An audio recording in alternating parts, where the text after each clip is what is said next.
minute de vérité, au plaisir de vous retrouver sur Sénégal 7 TV ci seen programme de la semaine saa su ne ñu am mbégte di leen ko présenté di cande également avec nos invités tey nag ñu am mbégte nar a sekk ak waxtaan ki nga xamante ni moom moo di l'ancien député Cheikh Oumar Sy également bokkoon ci coalition bi di Jàmm ak Njariñ lors des législatives tey ñu fas yéene waxtaan ak moom ci li nga xamante ni moo di tolluwaayu réew mi ci Assemblée nationale déclaration de politique générale très attendue bu le PM Ousmane Sonko ni ki demain vendredi li ci attentam li ci également attente coalition Jàmm ak Njariñ ak lu ci mënti am tey dina bokk en tout cas ci point yi ñu nar a waxtaanee sur ce plateau laataan ci sore nag ñu nuyu ak moom bàyyi ko moom également mu nuyu ak yéen honorable un plaisir de vous recevoir sur ce plateau maa ngi lay nuyu te di la bàyyi nga nuyoo. merci beaucoup Penda maa lay nuyu di la fay di nuyu ñi nga xam ne tey ñu ngi ñuy seetaan ci Sénégal 7 yëpp muy les téléspectateurs téléspectatrices à travers le monde surtout sur fi nga xam ne tey mooy le digital. di ñaan yàlla waxtaan bi ñuy tàmbali mu leen amal njëriñ. ñu ngi tamit dem ci fin d'année. di leen souhaiter bonne heureuse année. pour 2025 en anticipant. ñaan yàlla ne année bii di ñëw tamit nekk année boo xam ne mooy gën a dal. moo ñu ëppal ji di ñu ñëpp mais si aussi Sénégal mën a jëm kanam. amiin alors honorable fi ñu dooree nag moo di am sa impression d'abord ci li nga xamante ni moom mooy nekk li ñu dëgmal le 16 janvier muy li nga xamante ni moom moo di la rentrée des cours et tribunaux donc mu nekk événement bi nga xamante ni pour la première fois Bassirou Diomaye Faye dina ko présider à rappeler que ni nag événement la bi nga xamante ni moom mooy marqué le début de l'année judiciaire 2025 organisée par la Cour suprême. Wow, c'est une excellente chose, c'est une tradition que le chef de l'État préside l'entrée des cours et tribunaux. Mu nekk lenn loo xam ne tey ñu ngi koy rafetlu, c'est de la continuité de l'État. Je rappelle seulement que ba ñu nekk ñoom dans l'opposition muy le président de la République Bassirou Diomaye Diakhar Faye ñoom ñëpp même dans le livre, dans leur projet, ils avaient décrié la présence du président de la République dans le Conseil supérieur de la magistrature. Tout à fait. Maintenant, il s'avère qu'ils sont arrivés au pouvoir, ils se rendent compte qu'il y a une certaine réalité parce que dañ dem ba ci biir mu ne moom finalement par rapport ak assises yu ñu def il laisse le choix soit léegi parce que am na ay propositions magistrats yi am na ay propositions ñoom ñu xool est-ce que war na fa des wala finalement des na.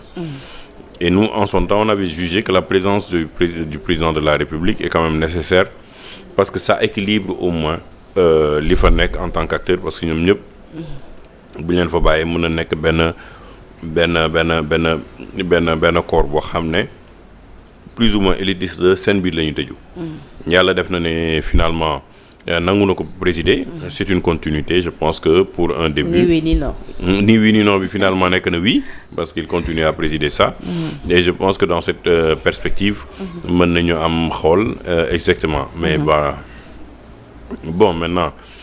Il faut éviter la judiciarisation des dossiers de l'État parce que gis nañ fii quand même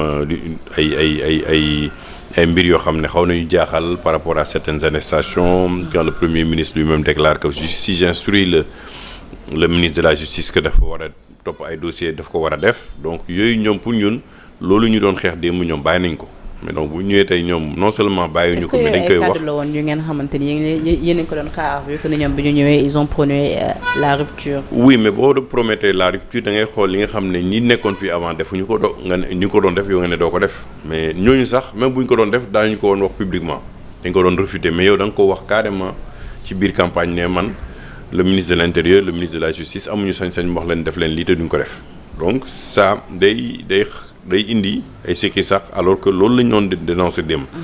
Et aujourd'hui aussi on a vu des dossiers yoo xam ne tey en pleine instruction wala ministre de la Justice ne par exemple moom il a instruit une enquête par rapport ak l'ONAS le scandale de l'ONAS. Mais le Premier ministre dañoo taxaw ne que l'ASER ak l'ONAS amul benn corruption bu fa nekk alors mënul nekk juge parti il ne peut pas se permettre aujourd'hui moom de se mettre à la place de la justice. Donc yooyu constat la ñu mën a am yoo xam ne gis nañ ko avec beaucoup d'arrestations arbitraires le cas de Lat Diop jusqu'à présent on ne sait pas pourquoi Lat Diop lañ ko téye kenn moo ko tiiñal ki ko tiiñal gisuñu ko dem na yoonam wax na ay waxam ñu ngi téye Lat Diop donc il faut voir le cas de Lat Diop. Moustapha Diakhaté, c'est des propos, même si moi je ne répète pas ces propos, on a entendu des propos plus graves parce que ce que Cheikh Oumar Diagne a dit, qui a insulté tous les petits-fils de tirailleurs, il les a traités de traîtres.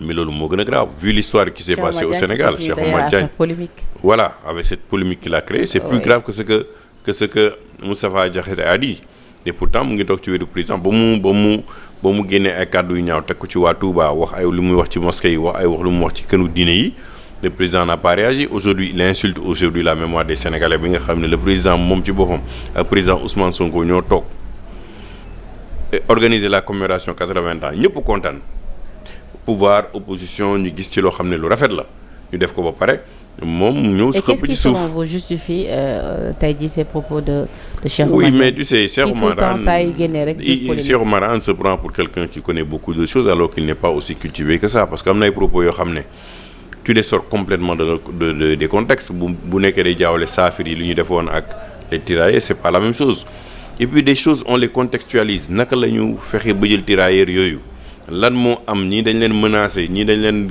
jël de force ñii dañ leen parce que c'est une période coloniale am ay fédère bu ñu am doole am gànnaay yi mais finalement même këru diine yi pour wane ne ñoom bëgguñu doomu jàmbur yi dem mais El Hadj Malick joxe na njabootam keneen joxe njabootam ci sëriñ yi pour rek wane ne lii di xew ñi ci Sénégal ànduñu ci mais fu mu ne nii kàttan beeg doole bi yoruñu ko. mais nu ñu mën a comprendre tamit un Cheikh Oumar Diagne qui tire tout le temps contre son camp c'est-à-dire tey jii ñu gis ay fan ci ginnaaw président ñëw célébrer li nga xamante ni moom moo di les tirailleurs commémorer li nga xamante ni moo di seen mémoire ci Thiaroye 44 bi tey ñu gis quelques jours après un Cheikh Oumar Diagne mi nga xamante ni sax lors de cet événement mu ngi woon foofu noonu fait teewee ko ñu gis tey mu tenir yenn propos yi. waaw mais parce qu'il se sent puissant c'est tout parce que aujourd'hui il n'a aucun respect pour le président de la République parce que président de la République ak premier ministre mënuñu ñëw organiser événement bu tel na yooyu nga ne ñoom ñi ko célébrer lay seen affaire la man bokkuma ci ñi ñu célébrer ay traître lañu c'est carrément insulter le président de la République. Oui, il était présent mais c'est insulter le président de la République et le premier ministre dara fekk ko ci parce que jusqu'à présent le président n'a pas réagi le tollé n'est même pas un tollé national c'est un tollé africain aujourd'hui parce que beaucoup de pays se sont offusqués des propos de quelqu'un qui est dans le gouvernement qui a une charge dans le gouvernement donc Cheikh Oumar Diagne amul benn valeur ajoutée ci li ñuy def nii amul benn valeur ajoutée il n'a aucune valeur ajoutée ni économique ni sociale ni religieuse amul ci benn il ne sort que pour faire des polémiques peut-être que dafa am ay meru boppam peut-être que dafa am ay frustration boppam et donc day xëpp ci kaañ ci am na nag ñu jàppee ay sorties peut-être diversion pour peut-être nëbb yenn actualité yi comme le cas de Barthélémy Diaz wala boog peut-être la cherté de la vie am nañu ko gisee noonu. oui mais loolu du ko nëbb au contraire da koy yokk d'accord parce que yow la cherté de la vie des propos comme ça ne vont pas diluer ça wala ça va pas disparaître ce qui arrive avec le cas de Barthélémy Diaz qui est une injustice quand même par rapport ak li ñu koy teg nii yëpp ñoo xam ne ñoo àndoon démb xeex démb ba ñëw ci parvis mairie bi nee na lii du fi mës a am ñun duñ ci mësal nangu lii Macky Sall def nii wala jël mairie bi yéen ngeen ñëw jël ko ci loxoom foqati ko ci loxoom loolu c'est de l'injustice donc loolu mënuñu ci ëllëg bopp ñi ñu mun ci ëllëg sénégalais yi parce que ñoom itamit ñu ngi xool di seetaan. attaqué na cette décision oui attaqué na décision boobu. ñu ngi xaarandi lan mooy génn mais je pense que c'est très malheureux.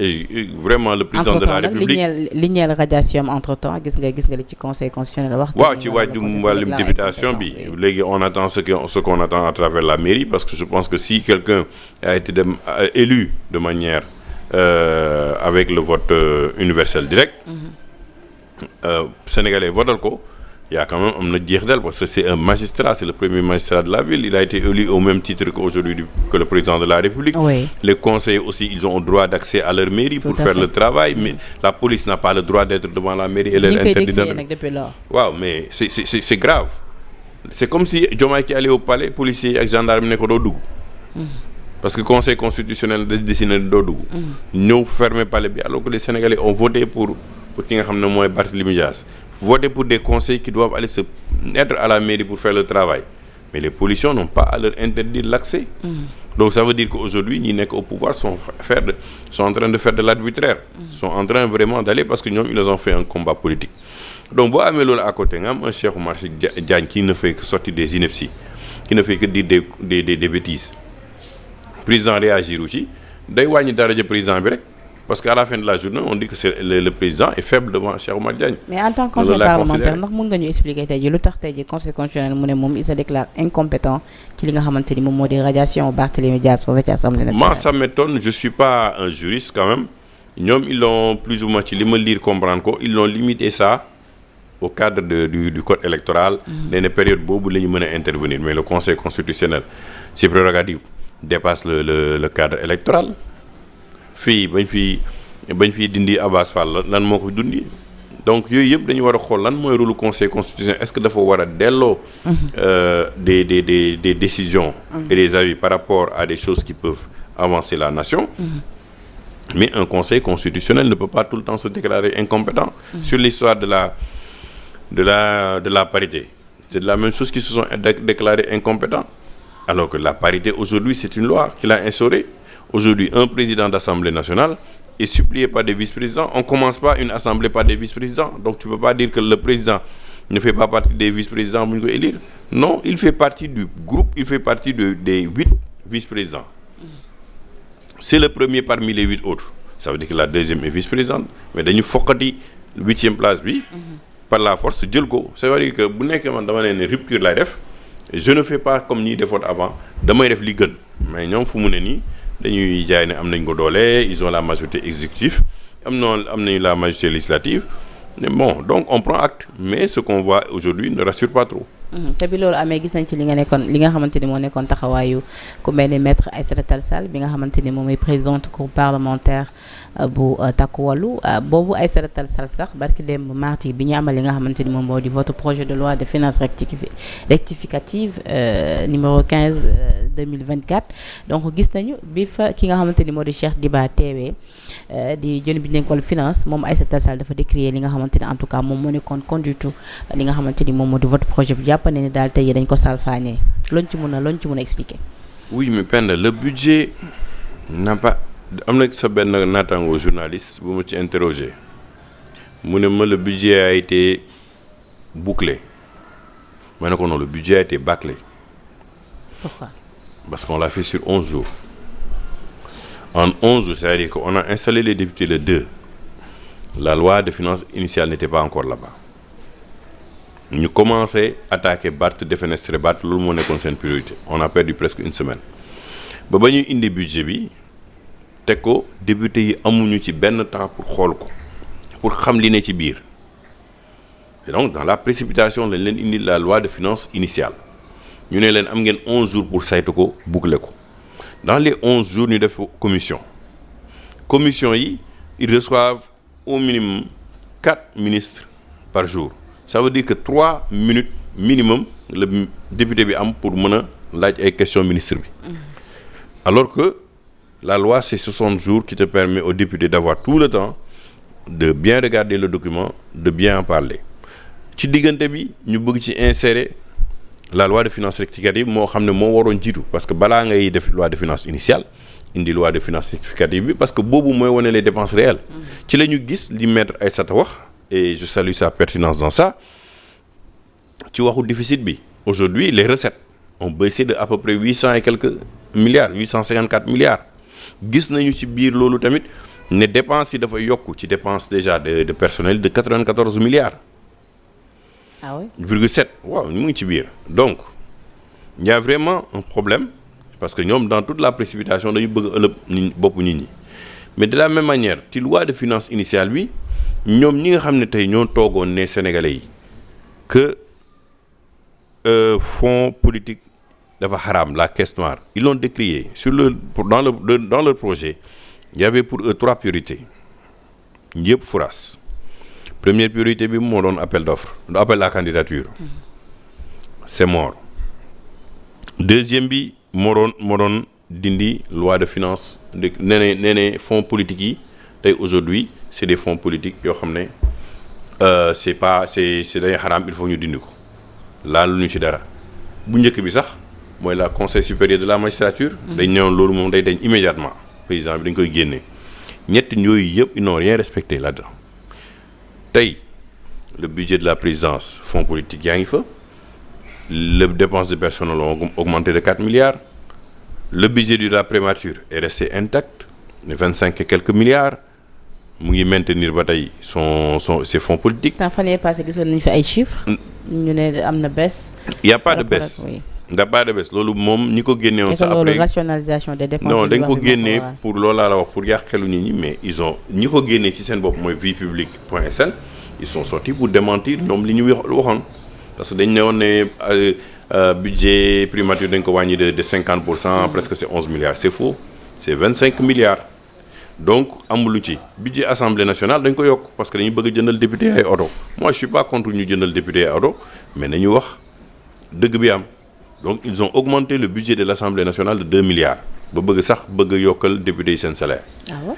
Oui mais Abdou Mbow wax na ko et si tu regardes aujourd'hui le budget de l'assemblée nationale certainement foofu lu ñu jëm donc ñoom li ñu doon wax démb di ne peuple bi day souffrir dañuy wàññi. amul benn agence depuis 9 mois bu ñu supprimer xanaa lu ñu yokkul Penda wax ma benn agence bu ñu génnee supprimé ils ont pris les mesures les plus populaires def ko et ils ont fait beaucoup de tapage sur ça parce que aux yeux des Sénégalais dafa amoon importance pour ñoom mais en réalité si boo ko analyser le HCCT et le CSE ñu ne ñoom dinañ ci économiser presque budget wu 11 milliards. Oui. Par année. Oui. D'accord. Le ministre Ousmane Diagne est passé à l'Assemblée nationale. Ces deux institutions nous ont coûté 203 milliards. Mais sur un budget de combien? C'est 203 milliards sur presque un budget de 51 000 milliards 700 millions. C'est-à-dire sur 12 ans. Bon, on est 12 ans, 12 ans, volume, budget, li la. Donc, beaucoup de ce ratio, ça fait 0,0040% du budget national. C'est règle. Nous avons économisé 77 milliards. D'accord? Mais c'est 77 milliards sur un budget presque de 35 000 milliards. Beaucoup ramené sur un ratio, c'est 0,0020% du budget. Donc, en termes de volume budgétaire, ça n'a pas un réel impact. Mais mieux, dans le rapport d'exécution de ce trimestre-là, mais li New York, 94,7 milliards, absorbe 77 milliards d'économies. On a économie. Ni ne def économie ñom dépensé nañ ko déjà parce que yokku na donc la suppression des deux institutions n'a pas d'effet réel parce que ñu ko duggal ci salaire yi légui motax sax am ñu ne waxone bala ñu applaudir dañuy xaar après suppression wala nañu tek la place parce que su fekkee ni c'est fait pour économiser de l'argent lolu kon do am ba fan lañ duggal xaliss bi après ñëwaat jugul jëluñu xaliss bi ne la li duggal nañ ko ci fond bi pour wala li wala def nañ ko ni mais en plus bo xolé ci budget bi réellement c'est pas les 7 milliards là et l'argent là n'a pas été supprimé. C'est 50% de ces montants qui ont été supprimés. Il faut faire que des rubriques pour le Conseil économique et social de 3 milliards et quelques.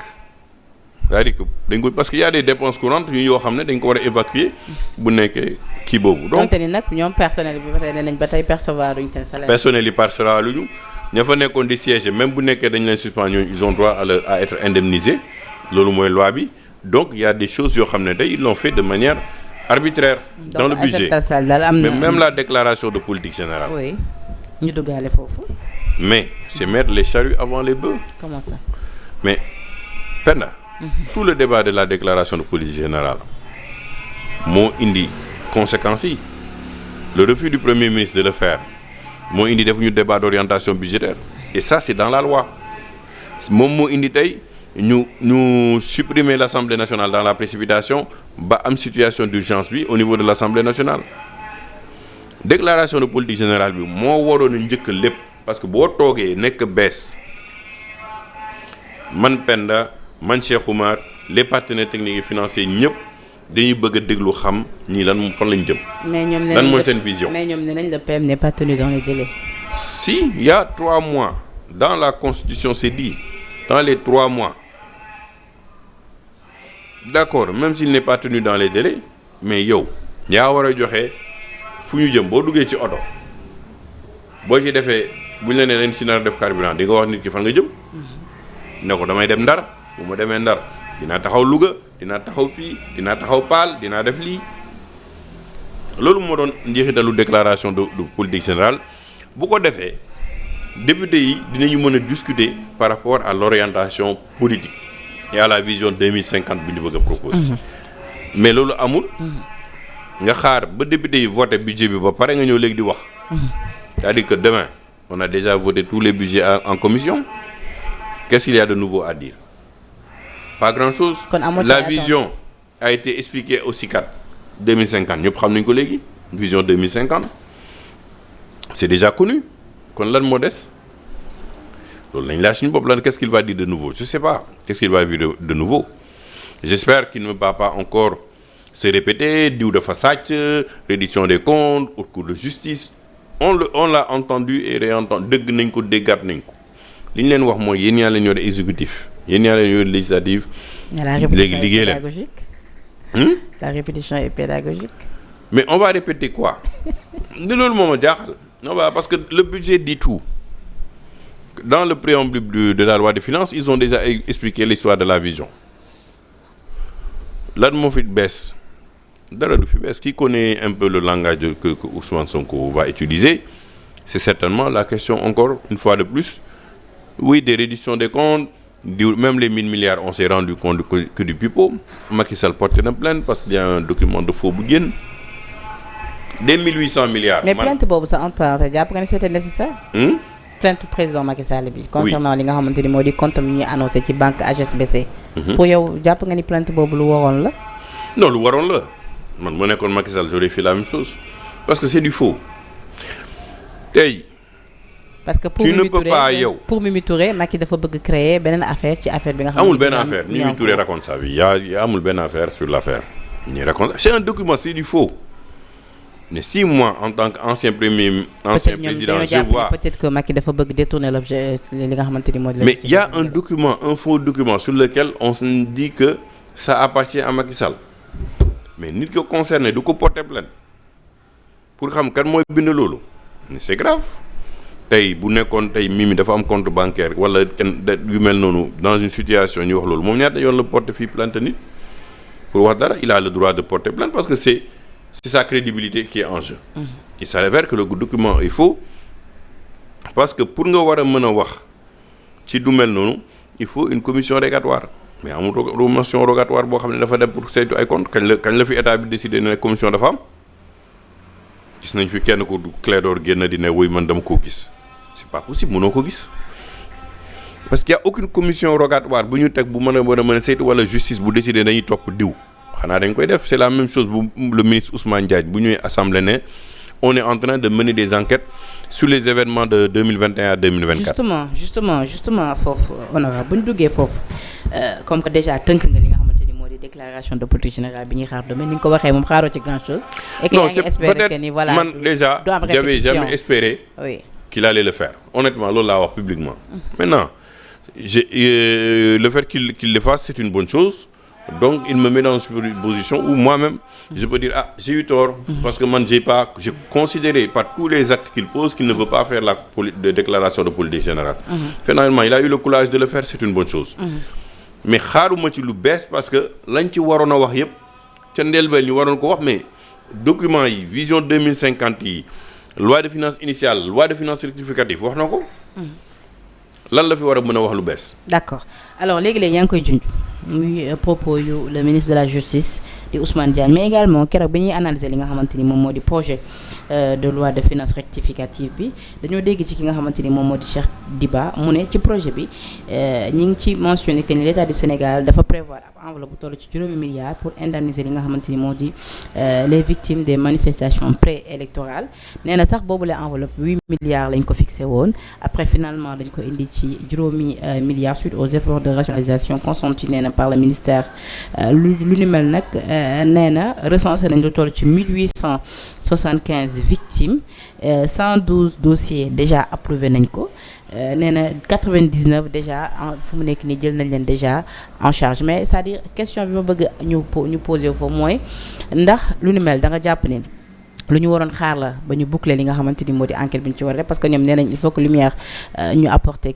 quand même li nga xamante ni moom moo di la lumière sur cette affaire leeral manifestation nu mu demee woon leeral ñi génn àdduna ci ban anam lañ génnee àdduna am na sax ñu jàpp ni ci loolu avant loolu dañoo war a dem ci li nga xamante ni moom moo di abroger la loi de l'amnistie kon dans ce cas da nga jàpp ni indemnisation dafa war a ñëw après loolu yëpp.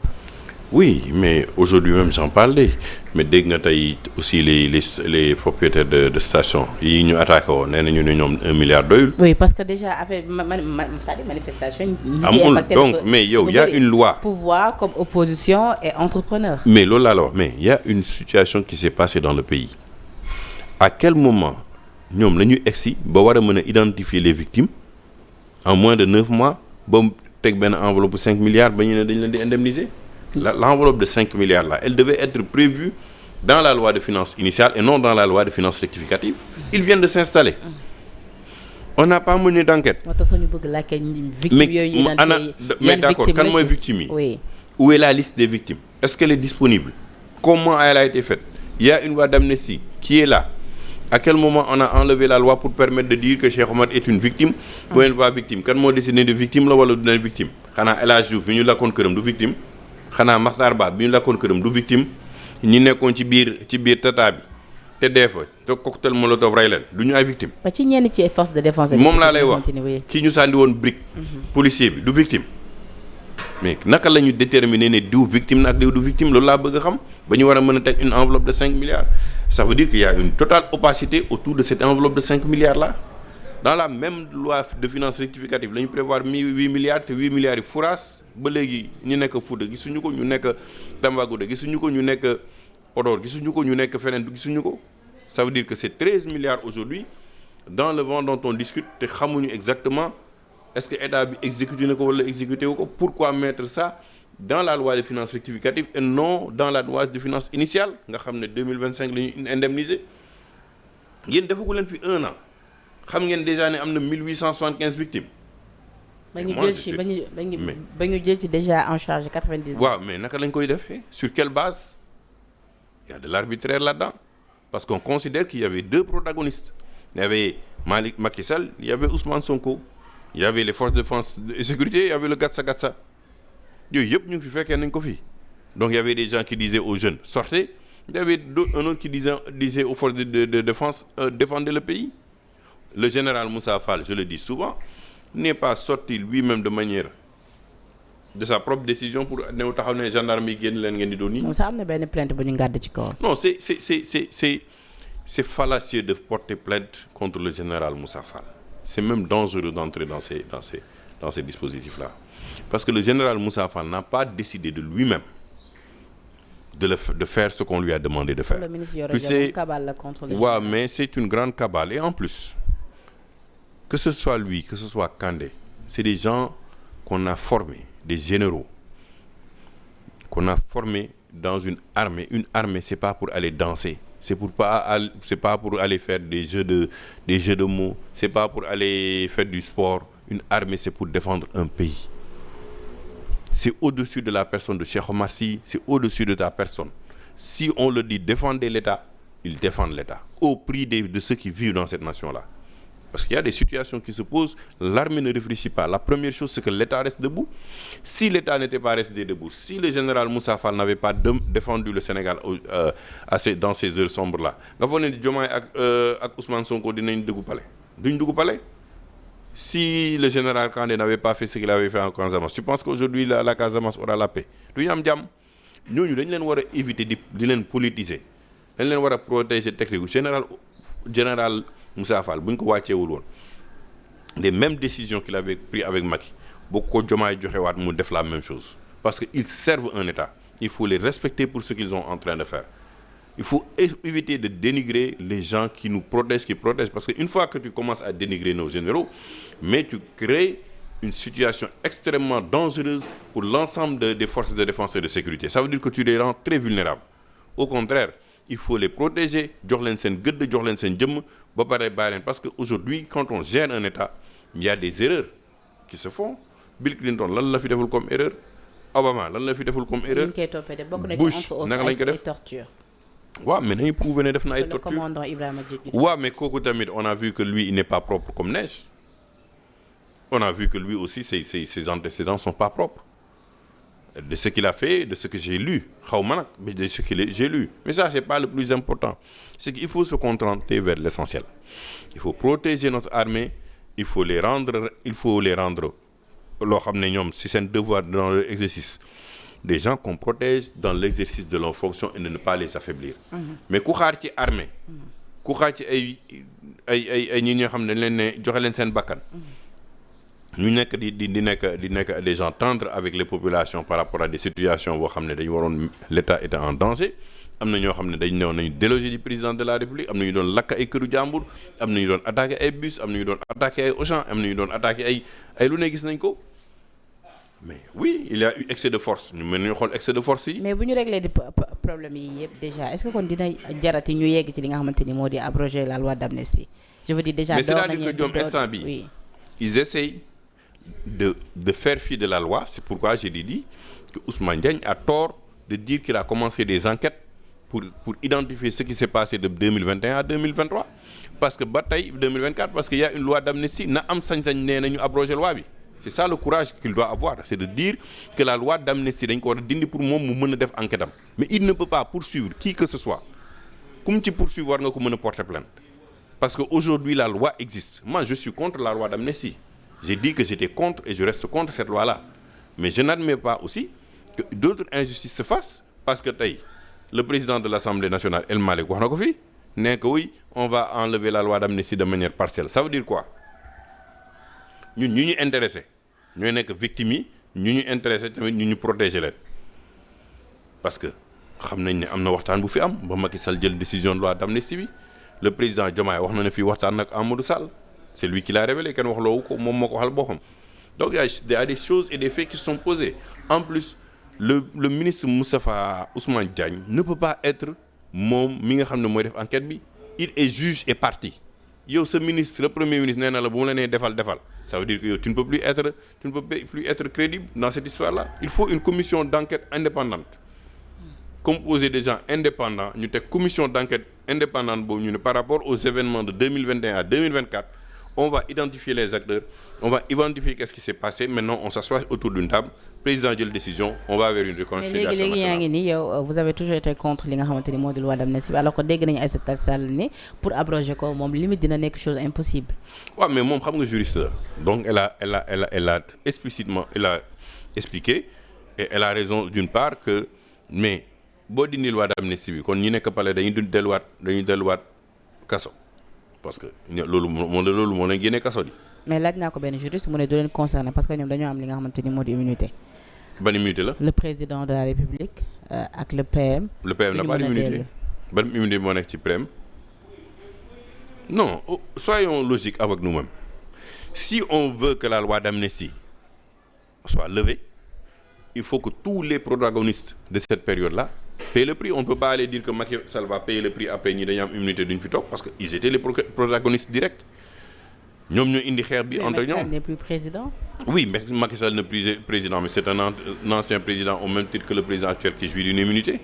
Sinon on n'aurait pas parlé de. Oui, mais bu leen leeroon ne Macky Sall am na immunité kon dans ce cas là ñoom dañuy wax waxu traduction ci li nga xamante ni moo di haute cour de justice bi. waaw ma ne haute cour de justice. parce que ñoom déjà su fekkee ñu ngi wax waxu haute cour de justice boobu ñuy wax haute cour de justice boobu ñuy wax. c'est pour les personnes qui ont des responsabilités qui ont été yoo xam ne ça dépasse même c'est la question de l'immunité. il faut ñu mën ko dindi. oui mais ñoom dañoo jàpp ni Macky Sall c'est l'unique responsable de. mais moom ñoom la ñu jàpp mais pourquoi ñoom ñu war a mën a jàpp loolu Macky Sall dafa xeex ak boppam. est-ce que Macky Sall dafa jékki saa rek ne génn leen ci mbedd bi ngeen xeex force de fronde dañuy taxaw fii yéen xale yi ngi taxaw leen fa la ngeen xeex ak ñoom c'est faux.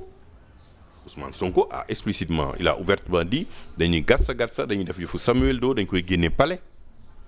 kon daal da nga jàpp les responsabilités sont partagées. Non, les responsabilités mënul dañ c'est la vérité c'est la réalité. Il y a eu mais yow dafa mel ni man ak yow ñuy xeex. mais pour xeex il faut 2 personnes Macky Sall mënul xeex ak boppam les forces de défense et de sécurité mënuñ xeex ak seen bopp. nee nañ ci boobu la jamono Macky en tant que président également chef suprême des forces armées peut-être yenn dogal yi ci moom la dam jóge. mais je te dis un état qui est en danger ñoom du tey ñu ngi nii boo bëggee manifester ay manifestations yu bëri duñ ko tere lu tax autorisé wu ñu yenn manifestations yi lu tax ñu jël Bougane téye ko fële ba mu demee fële.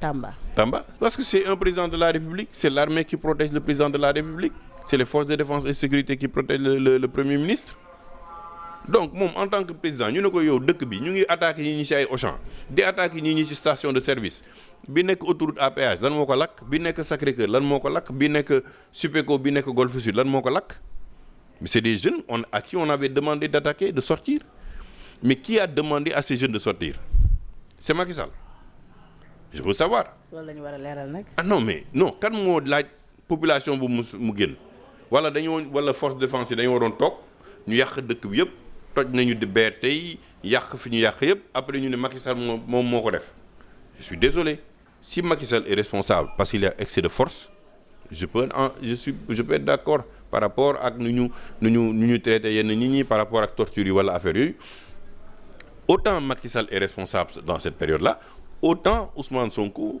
est responsable par rapport à ça parce que il a tenu des propos pendant cette période-là donc li ma la wax du dañ amnistie bi ça concerne les deux les faits concernent les deux si on doit juger on juge les deux loolu mooy yoon loolu mooy justice. D'accord. Mais gëmuma ne tey ne Macky Sall est seul responsable. Et aujourd'hui il faut qu'on ramène le pays dans la paix dans la sérénité mënuñu tout le temps nekk ci tension on ne peut pas être tout le temps sous tension bu nekkee nag ñoom seen mandat bi ci lii lañ ko bëgg a teg xëyru ñu dem ci mais je ne vois pas de valeur ajoutée actuelle parce que justice bi dafa war a def liggéeyam de manière indépendante amul xaj yi amul seen Cheikh Oumar Sy ak keneen a ci yem mais il faut pas la politiser moom lañ doon kaas dem donc laissons la justice ki mu war a topp mu topp ko ni ñu ko war a toppee ci yoon ñu topp ko ci àqam ak yelleefam et là on sait qu'il y a une rupture mais il faut pas prendre l'appareil judiciaire en faire un instrument politique actuellement ñoom loolu lañ doon déplorer ñu ngi koy def. D'accord alors à rappeler que ni ci législative yi yaa ngi doon soutenir li nga xamante ni moo di la coalition Jàmm ak Njariñ dirigée par Amadou Ba jamono jëlee mu ngi ci assemblée nationale teewal fa li nga xamante ni moo di coalition bi donte ni nag teew na fa ñu bëri dañoo jàppoon ci njëlbeen ba bi président Macky Sall waxee ni moom place am jox na ko ki nga xamante ni moo di la Abdoul Mbaye Ousmane Sonko def li nga xamante suspendre li nga xamante ni moom moo di mandat am jox ko ki nga xamante ni moom moo di suspendre li nga xamante ni moo di mandat am ba ñu jël ki nga xamante ni moo di El Malick tabb ko en tant que président de l'Assemblée nationale jàppoon ni kii di Amadou Ba moo ci waroon tegu. Non dañ ko jàpp c'est une décision libre Macky on comprend il n'est pas là il n'est que dans ce Ousmane Sonko il est quand même président il est premier ministre donc il a des charges il a préféré il l'a dit je n'ai rien à dire à propos de ça c'est un choix personnel Amadou bu naree décidé teg Assemblée nationale c'est son choix personnel bu bëggee tamit génn c'est son choix personnel pour l'instant il a décidé de rester bon jugeons de ce qu'il va faire est-ce que dina participer ci débat yi est-ce que dina indi expertise am est-ce que ça dépend de Amadou Ba. noo gisee déjà li nga xamante ni moo di toogaayam ci assemblée.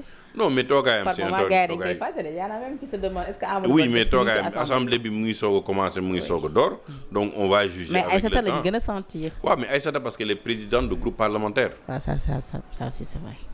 parce que le président du groupe parlementaire Ayib Daffé président du groupe parlementaire Aïssata Tall Sall actuellement ñooy dundal Assemblée nationale les gens oublient même que le président El Malick il fait partie du groupe parlementaire de Ayib Daffé donc Ayib Daffé est très puissant dans ce qu'il fait Aïssata Tall Sall elle a plus de temps de parole que les autres en tant que président du groupe parlementaire moo taxoon ñu waroon wàññi les groupes c'est-à-dire le nombre 16 la tey ñu war ko wàññoon ba 10 ba ñeneen mën a constituer groupe parlementaire l'animation de l'Assemblée nationale aurait été plus importante et intéressante Wade defoon na ko ay réformes la yoo xam ne dañ ko ci apporter non Wade defoon na ko mais c'est l'erreur de Macky ba mu ñëwee pour balayer la route aux gens de Rewmi ci la ko njëkk a def yóbbu ko yëkkati ko ils ont posé des actes politiques qui aujourd'hui les poursuivent parce que dama gëm ne Assemblée nationale c'est une vie de la nation qui est là-bas dañu war a débattre dañu war a waxtaan on a entendu Thierno Alassane Sall mu ngi fa wax na Aïssata Tall Sall wax na ñeneen du pouvoir ñoom tamit ñu ngi défendre le Guy Marius Sagna ñu ngi wax di défendre seen pouvoir c'est ça la vie parlementaire que nga nekk pouvoir à la opposition tu dois foofu ñëw indi say idées indi tamit les doléances du peuple sénégalais mais dans ce qui se passe actuellement presque les 140 députés sont un peu plus ou moins perdus parce que aujourd'hui on leur a amené un document budgétaire boo xam ne ils ont même pas le temps de le voir ce sont de nouveaux députés novices qui ne savent rien de ce qui se passe avec le budget il leur faudra peut-être 2026 ou 2027 avant de réagir donc ils sont complètement dans l'opacité. kon séminaire yi ñu doon def lu leen jëriñ. non séminaire bi du la jëriñ nga ñun def nañu ay séminaire ça ne t'apporte pas l'expérience boo xam ne une fois 2 ans 3 ans yow di nga mën a finalement am toute la connaissance et la matière de ce que c'est qu'un budget, de ce que c'est que le fonctionnement de l'Assemblée nationale, de ce que c'est que les transferts courants, que les questions, les recettes fiscales, lan mooy dons yi, lan mooy lii, lan mooy lale. Donc aujourd'hui, les services de la dette, yooyu yëpp il faut nga am ay temps pour xam ko, parce que le budget c'est pas aussi simple. Maintenant, on verra qu'est-ce que ça va donner, on va juger avec le temps, mais je pense qu'aujourd'hui, le défi majeur pour ceux qui sont à l'Assemblée nationale, c'est de pouvoir montrer qu'il y a une rupture. Et pour moi, à l'heure actuelle, il n'y a pas encore de rupture. C'est important. Alors, honorable, ça a été un plaisir waxtu bi jeex na tàkk di la bàyyi nga tàggatoo le mot de la fin. Merci Penda, di ñaan yàlla ne 2025 dina tane 2024 bi, parce que vraiment sénégalais yi commencé nañu sonn, rupture bi ñu doon woote ba léegi xaalis bi li ñu wax circuler tout ci dëkk bi, la pression fiscale sur les entreprises sont énormes, parce que tey aujourd'hui gis nañu ne ñoom comme mënuñu jël xaalis à l'extérieur ñu ngi teg pression bu méttee ci kaw entreprise, il y a ce qu'on appelle le traumatisme fiscal. Aujourd'hui xale yu bëri wàññi nañ leen seen liggéey, tension yu bëri na ci biir agence État yi. Donc yooyu yëpp dañuy war a ñoom delluwaat dal, bàyyi wax ju bëri ji, bàyyi